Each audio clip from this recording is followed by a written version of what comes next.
الله ما شاء الله لا يصرف السوء. Assalamualaikum warahmatullahi wabarakatuh.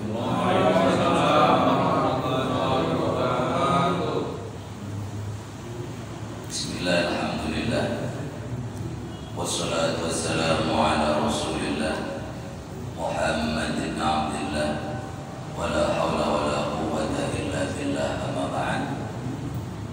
Ayyuhal hudur ahibai fillah rahimakumullah. Mari kita lanjutkan ta'lim kita, takhrir kita Risalatul Mu'awanah karya Al-Habib Abdullah bin Alab Al-Haddad rahimahullah ta'ala pada halaman 121, lanjutan dari pertemuan sebelumnya. Bismillahirrahmanirrahim. Qala al-musannif rahimahullah ta'ala wa nafa'ana bi bahri ulumi wa amatana bi asrarihi wa anwarihi wa nafahati wa karamati wa barakati fid darain, amin ya rabbal alamin. Wahdar kullal hadri, wahdar dan hati-hatilah, waspadalah kullal hadri dengan segenap kewaspadaan, segenap kehati-hatian dan kehati-hatian. Hati-hati dari persoalan apa? Minal muamalati, dari muamalah, interaksi sosial, birriba, dengan riba. Fa'innahu, karena sesungguhnya riba itu minal kabairi, termasuk dosa-dosa yang besar. Jadi ada deretan dosa-dosa yang masuk kategori dosa besar. Satu diantaranya adalah riba, dan itu ditegaskan oleh Allah di dalam firman-Nya. Qala Allah Ta'ala, qala berfirman siapa Allah Ta'ala, ya ayyuhalladzina amanu ittaqullaha wa dharu ma baqiya minar riba in kuntum mu'minin fa in lam taf'alu fa'dhanu biharbin minallahi wa rasulih. Wahai orang-orang yang beriman, bertakwalah kalian kepada Allah, wa dharu ma baqiya minar riba, dan tinggalkanlah sisa-sisa dari tradisi atau perbuatan riba. In kuntum mu'minin, jika sekiranya kalian adalah orang-orang yang beriman kepada Allah. Fa in lam taf'alu, dan jika kalian tidak melakukannya, tidak mengerjakannya, fa'dhanu biharbin minallah, ketahuilah akan diperangi oleh Allah maupun Rasulullah sallallahu alaihi wasallam. Ini dalil sharih, dalil tegas tentang betapa Allah sangat mengecam dan mengancam pelaku riba. Karena tadi termasuk kategori dosa besar. Bahkan di ayat lain, ayat yang masyhur, Allah sudah katakan wa ahallallahu al-bai'a wa harrama riba. Allah halalkan jual beli, tetapi wa harrama riba, Allah haramkan riba. Ada dua sisi yang berbeda disejajarkan atau disandingkan dalam satu ayat yang sama. Yang satu babnya halal yang dijual beli, yang satu babnya haram yang riba. Karena dulu sebelum datangnya Islam, dalam tradisi jahiliyah, masyarakat jahiliyah punya kebiasaan memperlakukan sistem atau muamalah ribawi dalam urusan apapun, termasuk di dalam jual beli, apalagi dalam utang piutang, pinjam meminjam. Nah, tradisi ini oleh Allah tinggalkan itu, sisa-sisa peninggalan ribawi yang memang Allah haramkan. Maka kemudian dalam kitab ini Al-Habib Abdullah mengingatkan kembali kepada kita betapa Islam sangat menekankan kesucian tindakan kita dari praktek-praktek muamalah berbasis ribawi. Waqad, dan sungguhlah Waqad dan sungguh la'ana telah melaknat siapa Rasulullah sallallahu alaihi wasallam. Siapa yang dilaknat oleh Rasul? Akil riba. Yang pertama, pemakan riba. Wa mukilahu, dan orang yang memberikan makanan dari sistem riba. Disupport, disuplai, dikasih makan tapi dengan cara riba. Wa katibahu, dan pencatat riba. Wa syahidahu, dan saksi riba. Jadi riba dalam segala bentuknya maupun status yang terkait siapapun orangnya, baik yang menerima, memberi, mencatat atau menyaksikan, semua riba. Ini penting diingatkan kembali ke masyarakat kita Indonesia. Sejauh apa sih kita terbelit dengan sistem ribawi?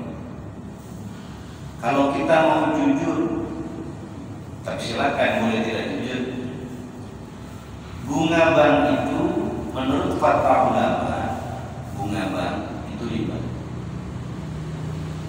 Dulu di era 90-an masih ada batas toleransi umat Islam melakukan transaksi dan interaksi muamalah dengan sistem bank yang menganut riba, karena saat itu belum ada bank syariah, bank syariah, bank muamalah.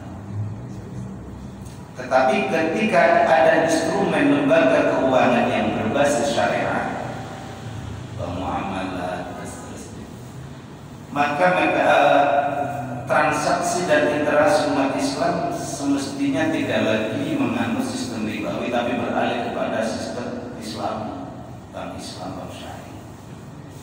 Ini mengingatkan kepada kita bahwa jika benar fatwa ulama, dan itu dianggap sebagian besar umat, bahwa bunga bank adalah riba, maka siapapun yang berinteraksi dengan perbankan, senang tidak senang, berat tidak berat, berarti kita berinteraksi dengan sistem riba. Menerima bonus riba, memberikan bonus riba, makan dari uang riba, melihat transaksi riba, pegawai bank yang ketimbang riba. Yang ini dilaknat oleh Rasulullah. Berat mungkin bagi orang yang memang masih terbelit dengan sistem bank konvensional. Itu contoh, salah satu contoh yang bergejala di Nusantara ini. Tetapi riba bukan hanya terkait dengan bunga bank atau sistem keuangan. Ada banyak transaksi yang diberikan terkait sampai berbalut riba. Wa jumlatul qawli, dan ada pun rangkuman pendapat. Jadi karena bab sebelumnya kita sudah bahas pendahuluan tentang riba. Rangkuman dari sejumlah pendapat ulama fir riba tentang riba, anahu bahwasanya, salah satu contohnya, yuhramu bai'un nakhdi bi mislihi kal fiddati bil fiddati. Yuhramu, diharamkan apa itu bai'un nakhdi, jual beli mata uang atau nilai tukar, rupiah, dolar, rupiah, yen, dan seterusnya. Itu diharamkan jual beli mata uang atau alat tukar bimisli, dengan mata uang yang sama atau dengan jenis yang sama. Jadi nggak ada cerita beli uang dengan uang, itu nggak ada. Yang ada tukar. Hukumnya bagaimana? Nggak boleh, diharamkan. Beli dolar dengan rupiah, ada selisih harganya, nggak boleh. Itu falas, maka falas menurut syariat tidak boleh. Tapi kalau tukar dengan meskipun sama-sama mata uang, kalau nilainya sama, boleh, tidak boleh ada lebihnya. Kal fiddati wal bil fiddati, seperti misalnya fiddah bil fiddah, perak dengan perak. Dulu alat tukar itu pakainya dinar atau dirham. Dinar itu emas, dirham itu perak. Jadi perak itu dulu di zaman Rasulullah sebagai alat tukar, kayak kita mata uang sekarang. bentuknya fiddah perak atau emas. Jadi jual perak dibayar dengan perak itu haram. Tidak haram kalau bagaimana? Bolehnya bagaimana? Karena intinya nggak boleh. Wal mat'umu bimisli, dan bahan makanan dengan yang serupa, bahan makanan barter dengan bahan makanan itu nggak boleh, kecuali illa mislan bimislin, sama nilainya dan biadin, kontan dengan kontan. Maksudnya sama nilainya apa? Kalau barang itu nilai mata uang berupa perak, nilainya diukur dengan gram. Kalau punya perak 10 gram, perak lama, mau dapat perak baru, maka nilainya yang perak ini harus sama-sama, yang lama 10 gram, yang baru juga 10 gram. Yang dihitung bukan lama atau barunya, tetapi timbangannya sama tidak. Kalau yang 1,9, yang 1,10, selisih 1 gram haram, itu yang disebut haram, itu disebut harus sama. Itu kalau perak maupun emas. Emas juga sama. Emas itu nilainya nanti di gram sama di karatnya. Kalau karatnya 24 ya sama-sama 24. Kalau gramnya misalnya 10 ya sama-sama 10. Itu kalau benda yang sifatnya nilai takarannya, nilai ukurannya dengan gram. Tapi kalau tadi komoditi makanan, sama nilainya apa? Kalau sesuatu yang ditimbang, maka timbangannya harus sama. Beli, jadi misalnya apa yang ditimbang? Kalau mangga kan ditimbang. Atau ukurannya sama yang ditakar, takarannya yang di misalnya. Kalau beras apa liter ya? Takaran namanya. Ada yang timbangan, ada yang takaran. Jadi takarannya atau timbangannya sama-sama. Takarannya 1 kilo ya 1 kilo, timbangannya 1 kilo ya 1 kilo. Takarannya 1 liter ya 1 liter, timbangan 1 kilo ya 1 kilo, nggak boleh lebih. Nah, contoh di sini ada apa? Tadi kalau hentoti bila hentoti, gandum ditukar dengan gandum, maka gandum ini kalau gandum yang lama itu misalnya 10 kilogram, maka gandum yang baru juga 10 kilogram, karena sama-sama gandum.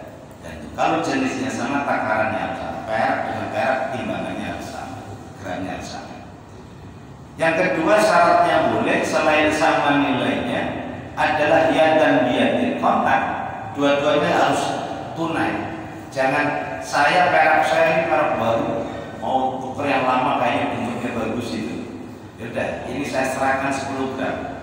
Terus yang punya perak lama itu, oh punya saya besok saja ya.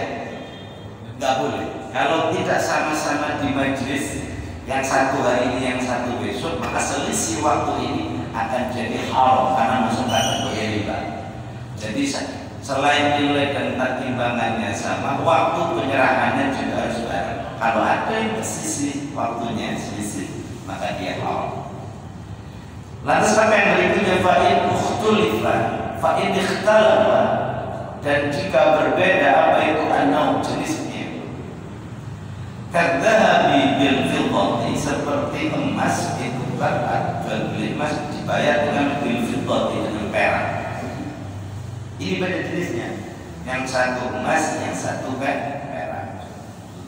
Jadi punya emas misalnya 1 gram, kita pengen, terus kita punya peraknya 20 gram.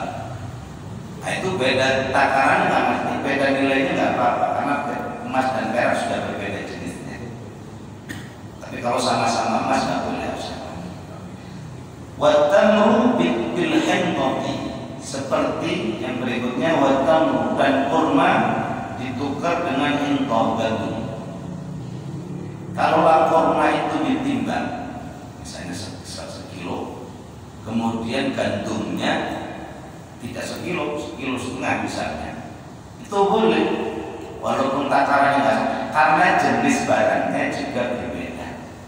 Kalau kurma sama kurma, kalau kurma 1 kilo ya kurma yang jenis lain 1 kilo, karena sama-sama kurma. Tapi kalau kurma dengan tepung kormanya sekilo misalnya, tepungnya sekilo setengah, bisa boleh. Itu nggak masuk kategori riba karena beda jenis makanannya. Maka apa yang terjadi jaza, maka boleh apa itu at-tafadhul, selisih. Tetapi meskipun boleh karena barangnya berbeda, meskipun boleh selisih timbangan atau ukurannya, tapi wajib at-taqabud, tetapi wajib at-taqabud, dipegang atau dikuasai fil hal, secara kontan. Dua-duanya harus tetap diserahin tunai, nggak boleh entar atau ngutang, nggak boleh. Wala riba, dan tidak ada riba, tidak masuk kategori riba fi bai'il hayawani, di dalam jual beli hayawan bil hayawan. Beda halnya konteksnya dengan binatang. Orang jual binatang dibayar dengan binatang, barter binatang, punya bebek jual dibayar dengan toh. Nah, dia jual ayam dibayarnya dengan bebek misalnya. Ini binatang. Meskipun kata orang di bebek saya gede, ayam sampai kecil, ini kurangnya tak apa-apa. Meskipun bebek saya 10.000, ayam saya 12.000, nggak apa-apa. Anak beda selisih harga karena memang dia mau barteran. Dalam ayam, dalam binatang, selisih harga, selisih bentuk timbangan tidak akan masuk kategori riba. Wasaubu bisaubi, begitu juga baju dengan baju. Orang beli baju koko saya baru, tapi kegedean Ustaz Jamal kokonya kecil lah, saya tukerin. Lah koko saya misalnya mereknya Amu misalnya, mahalan itu enggak mahal. Punya Ustaz Jamal Mia, mahal Ustaz Jamal. Tapi asal tarodin nggak apa-apa, karena baju sama baju selisih harga itu tidak akan masuk kategori riba. Wal mat'umu bin naqdi, begitu juga dengan bahan makanan yang dibayar dengan mata uang. Memang boleh. Jadi beli makanan dibayar dengan mata uang berapapun harganya, selisih jauh ya nggak masalah. Ada yang masih mungkin belum gabungan. Terus kalau memang ada perbedaan di mana letak barang-barang yang ribawi, sesungguhnya barang ribawi sudah ditentukan jenisnya oleh Rasulullah.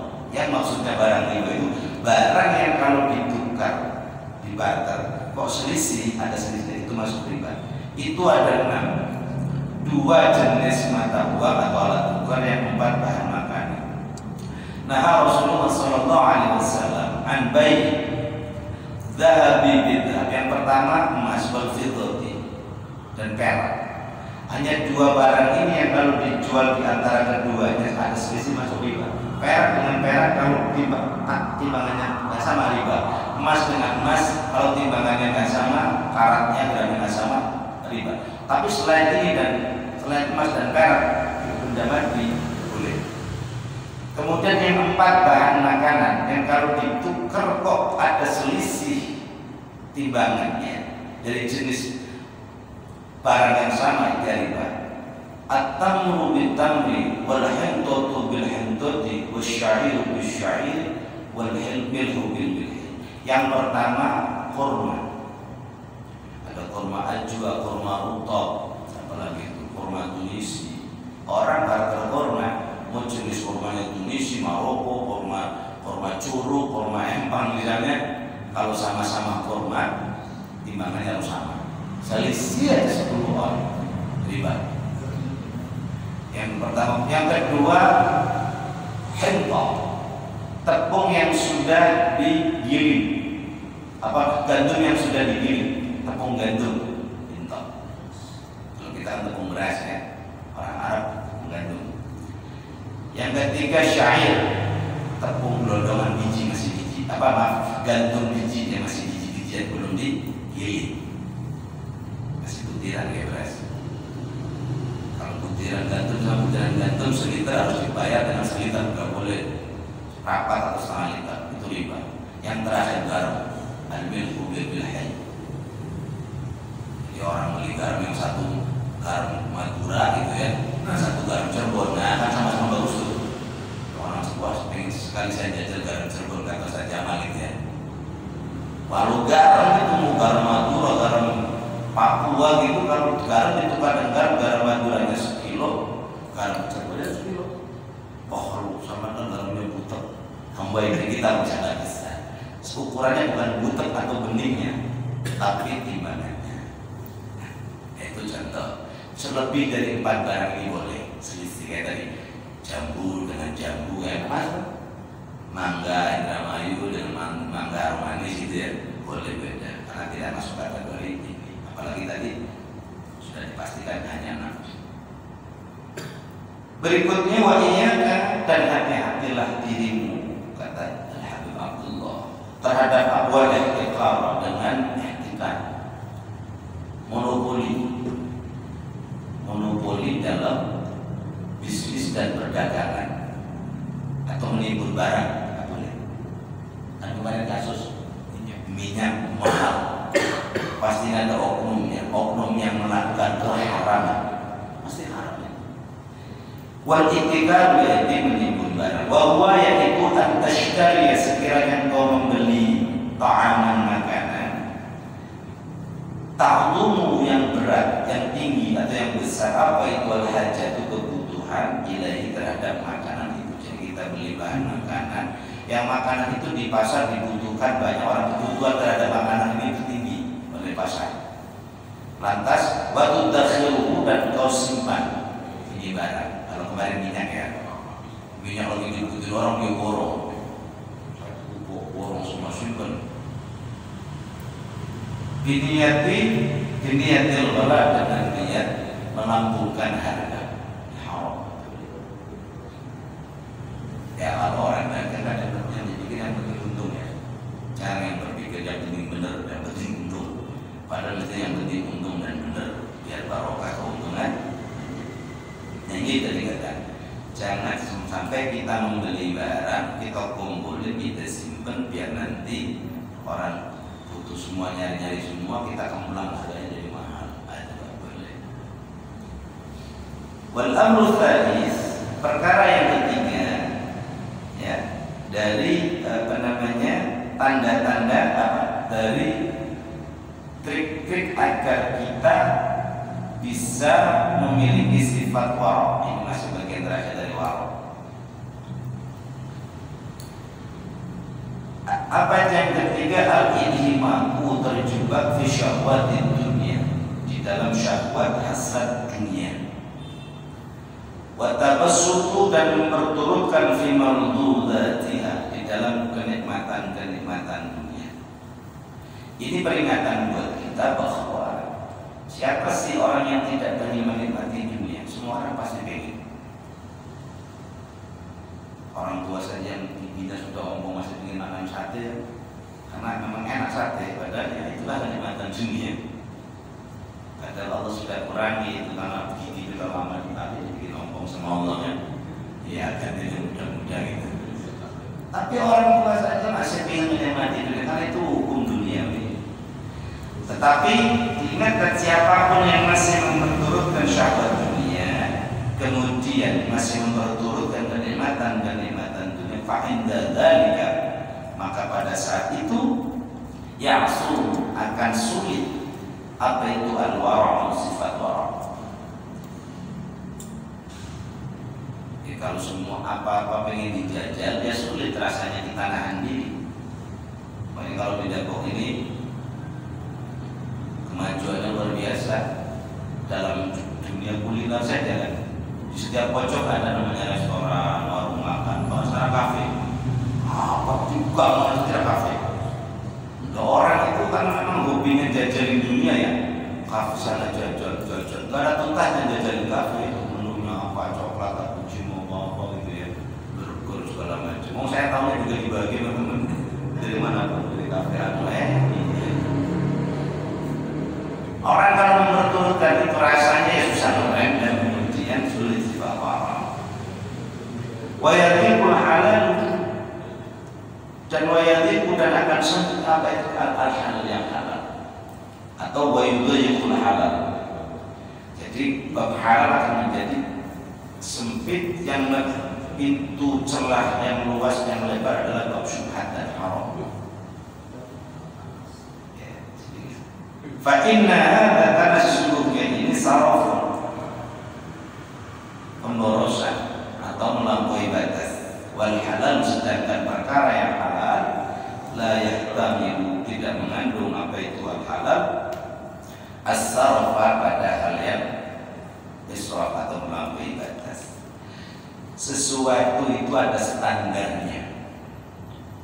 Standar halal itu standarnya pada pemenuhan kebutuhan dasar, itu standar halal. Kalau ingin berhenti pada yang halal, standar memenuhi kebutuhan pokok atau kebutuhan dasar. Selebihnya, lebih dari ini, ada kemungkinan syubhat, ada kemungkinan halal. Contoh, orang awal mula nyari rezeki, nyari duit buat makan, menutupi kebutuhan makan, standar dasar. Kemudian pindah orientasi, numpuk harta. Ya, mulai dari pamernya ada, dikejar mati-matian, sampai ngaji udah jarang, ibadah itu yang membuat orang jauh keluar dari standar halal. Rakus, ya, korupsi juga haram lagi, karena dia dibalut dengan melampaui batas standar. Nah itu israf. Kalau tidak masuk israf ya sudah batas standar dasarnya di mana. Kalau pun lebih, tarik lagi ke halal-halal lainnya. Wa amma man ghurtuhu minad dunya, wa amma man, dan adapun orang ghurtuhu yang orientasi atau tujuannya orang minad dunya dari dunia ini adalah akhdhu qadri darurati, mengambil kadar yang penting saja, yang dasar saja, darurah, awil hajati, atau kebutuhan tambahan saja, bukan yang kan ada kebutuhan primer, sekunder, dan tersier. Primer sudah, sekunder kerja, tersier kerja lagi. Punya rumah sudah, karena pengen uang, rumah beli 6 biji, ya itu kan Islam. Ya. Saya punya teman di Cibubur, satu orang rumahnya 6 satu kambing, masuk kata, padahal anaknya cuma 1 bijinya cuma 1, beli 6 jejer itu kambing, bagi buat siapa? Ya dikontrakin juga, disewain juga. Nah itu kan artinya ya, atau maksudnya apa? Maksudnya biar duitnya kelihatan banyak gitu kira-kira. Nah itu udah ada israf, ada israf. Ya, mendingan dikasih kita ya buat kantor masjid itu kan, masya Allah. Kali lagi. Fal wara'u, maka sifat wara' muyassarun, akan lebih mudah, akan dimudahkan lalu bagi orang ini. Jadi ini kembali ke wara'. Orang kalau pengen punya sifat wara', bukan pengen sebetulnya, ini dianjurkan. Pengen tidak pengen, wara' itu sifat yang dianjurkan syariat. Yang ini akan menyelamatkan kita, membatasi diri kita dari belenggu syahwat kita, yang dosa kita itu rata kebanyakan dari syahwat. Nah wara' itu bagian cara membatasi sifat yang akan membentengi kita dari sifat meletupnya syahwat yang itu seringkali menjebak kita pada dosa. Apalagi ini sudah Idul Fitri kan, baru kita bersih Idul Fitri, hari raya Lebaran kita fitri ya, kosong-kosong ada orang itu kayak main bola. Maksudnya dosanya dengan harapan sudah diampuni oleh Allah, jangan dikotori lagi. Ada orang masih sawalnya belum sudah udah berantem. Lah padahal kan baru Idul Fitri, baru lembaran suci belum sebulan, ajak berantem. Emang terus kemarin suci apanya? Mestinya dijaga. Wara' ini adalah sifat yang akan menjaga kita dalam kondisi fitrah terus. Mau salah tarik fitrah, mau salah kembali ke fitrah. Itu kalau orang punya sifat. Qala hujjatul Islam nafa'allahu bihi. Berpendapat siapa Imam Ghazali, hujjatul Islam, Imam Abu Hamid Muhammad Al-Ghazali. Apa kata beliau? Wa idza qana'ta fi sanati, wa idza, dan apabila qana'ta, engkau merasa cukup, terima apa adanya, fi sanati, dalam kurun 1 tahun, bil khamisin khashmin, dengan baju yang lusuh, baju yang biasa saja, bukan baju yang wah. Bisa nggak sih kita setahun ini bajunya itu aja? Ya keren, udah lecek, musuh itu saja, rasanya nggak berani. Apalagi kita dari kantoran kan harus rapi. Artinya bisa nggak kata Ghazali? Kan dalam keseharian kita sepanjang tahun itu kita cukup saja dengan pakaian biasa. Karena dalam perspektif ulama itu atau syariat itu, orang semakin watak orang bisa dilihat dari pakaian. Pakaian bisa menjadi simbol kesombongan orang, atau pakaian bisa menjadi simbol kesederhanaan orang. Orang yang punya kecenderungan memperbagus pakaian, semakin bagus pakaiannya, semakin keren bajunya, dia gak akan turun ke tempat yang jelek-jelek. Ya coba pakai dasi, pakai kemeja rapi dasi, orang bakalan nongkrong di pangkalan beca ya. Adanya di kafe hotel mulia, Shangri-La, ada di pangkalan ojek itu pakai dasi, nggak mau karena dia menjaga pakaiannya sudah kelihatan gagah, kata sombong amat. Padahal tetangga kita itu, kita lagi di pangkalan ojek dari mobil klakson juga kagak, karena tetangga sombong amat pakai dasi jangan. Itu pakaian bisa menggambarkan kesombongan. Nah, ketika misalnya kalau Anda bisa mampu setahun pakai baju biasa, itu menggambarkan bisa nggak sih menunjukkan kesederhanaan? Karena pakaian kadang-kadang sering meninggikan tabiat. Mungkin yang kalau karena baru jadi lurah aja udah jarang banget kumpul sama kita.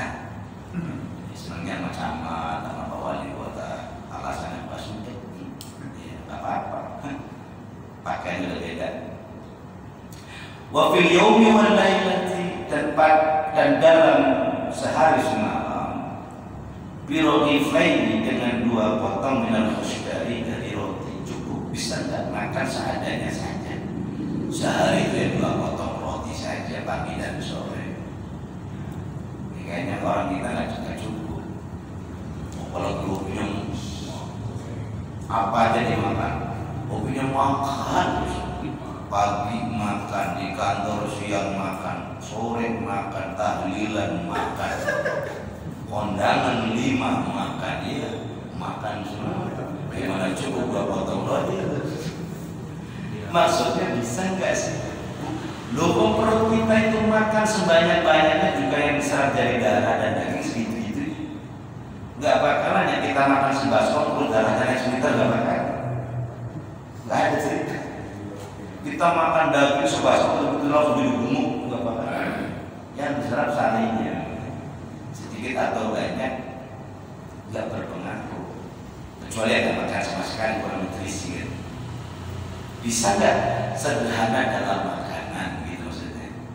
Sederhana dalam pakaian, sederhana dalam makanan.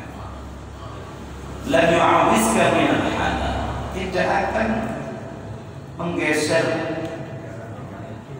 dari kehalalan sesuatu yang fika yang akan mencukupi dirimu. Jadi artinya gini, itu standar dasar yang tidak akan menggeser kita dari sesuatu yang halal. Kenapa? Mulai lagi, lebih dari itu saja kita barangkali sudah jauh dari halal masuk bab yang tidak halal. Contoh, kalau kita ikuti sunnah Rasulullah, apa kata Rasulullah? Jangan makan sebelum lapar, berhenti makan sebelum kenyang. Kita udah kenyang masih pengen makan. Makan udah 5 kali kondangan masih makan, nggak ada berhentinya kita. Itu udah nyalahin sunnah. Kok ngarepin yang halal bagaimana? Mau sunnah saja dilanggar sama kita. Tapi kan sayang Mas Ustadz ya, di sana tadi rendang, di sini adanya cilok, saya cicipin semua. Intinya, fa innal halal, karena sesungguhnya perkara yang halal itu kafirun banyak. Walaysa 'alaika, dan tidak ada atas dirimu anta tayaqqana, untuk meyakini siapa kamu bibatinal umuri,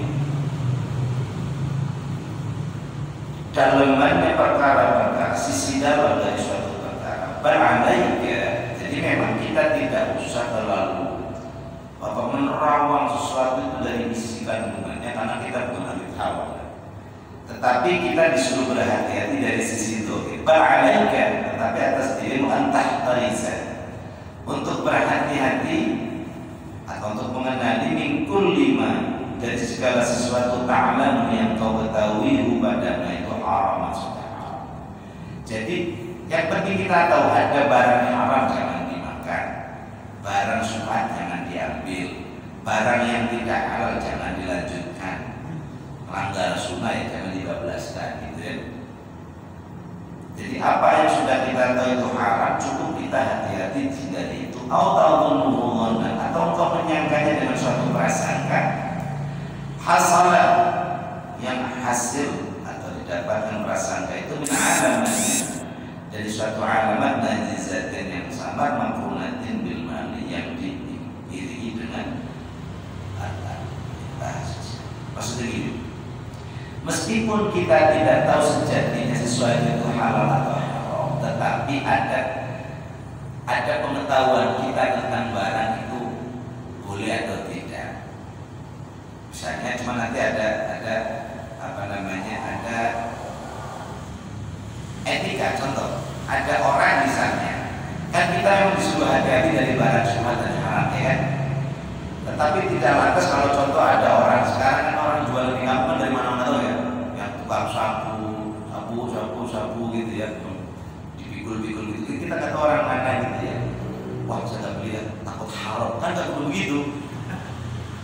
Ya kita yakin saja soal itu barang halal. Bahkan yang nggak boleh yang makonan, masih nih Pak, saya mau beli tapi sama kasih tahu ini barang ini nolong apa bikinan sendiri. Nah itu kan nggak boleh, hanya karena pengen selamat, jangan sampai kita beli yang haram, tapi interogasi begitu tuh nggak boleh. Ya betul kan, kita sudah hati-hati dari yang haram, tapi jangan yakin orang apa. Maaf sudah. Ini makruh apa haram? Atau sama saja orang datang ke masjid sini ya, kan Ustaz Jamal pengurus masjid harus tanya dulu, kita nggak mau dapat sumbangan barang-barang nggak jelas ya. Ya tapi jangan ada orang bawa amplop sumbang sedekah saya untuk keluarga saya mau dapat sebentar, ini duit korupsi duit dari mana? Nggak usah begitu. Meskipun kita tak maunya itu halal, ya sudah kita husnudzon saja bahwa apa yang diberikan ke masjid dari sumber yang halal. Persoalan dia yang ngasih dari unsur haram bukan urusan kita, urusan dia sama Allah. Lah kita jadi tambah urusan kalau nanya duit sebentar bapak orang mana? Ini duit warisan apa duit korupsi? Karena ada yang orang mewariskan tanah dijual nanti orang dibagi sebagai masjid begitu ya. Kita nggak usah ditanya, lo terima aja. Alhamdulillah ini mau buat begini rame, buat begini sistem gitu ya. Sudah, nggak usah Pak bikin interogasi kayak Pak polisi itu maling gitu. Wallahu a'lam.